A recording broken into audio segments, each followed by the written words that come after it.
Write an equation for the linear relation below. So we're going to look at this graph of a car rental cost. So cost is on the dependent axis. Your independent variable is distance in kilometers.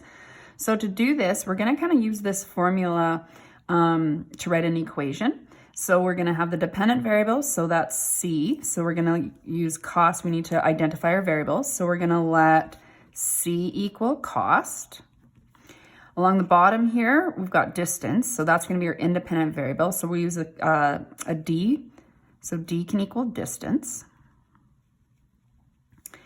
And now we need to find rate of change still and then talk about the fixed amount. So the rate of change, another name for that is going to be called slope. But the rate of change is the change in the dependent variable. So rate of change is going to be the change in the dependent variable. So we call this, we use this symbol here, this triangle, we call that delta. It refers to change in. So change in y over change in independent variable. So we call that delta x. So let's take a look. So we're going to look, we can pick any points along here. It's nice to pick a grid. We've got some numbers to work with here. So we're going to look at this, call this a slope triangle. So the change in the dependent variable is how much this changed as it moved up. So it went from 120 to 140. So it changed by 20.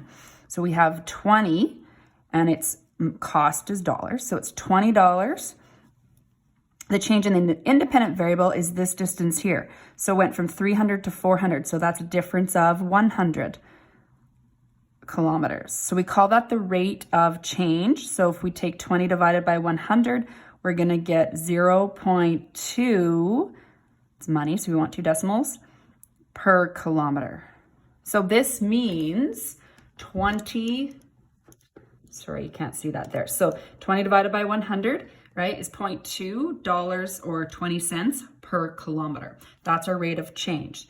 Okay, let's talk about the fixed amount. The fixed amount is going to be the amount that we started with. We call that our starting amount, or that did not change. That is always going to be on the independent variable. So we call this axis the y-axis. We also sometimes call this the y-intercept.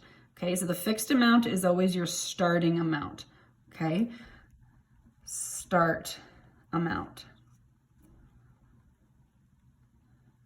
Okay, so in this case, that's going to be right here. So that's going to be $60. So to write it in equation, we'll use this formula. Dependent variable is represented by C. C is equal to rate of change, 0.20. Distance is D plus 60. When we're writing the equations, we don't put the units in it. So we have an equation here now that we can work with.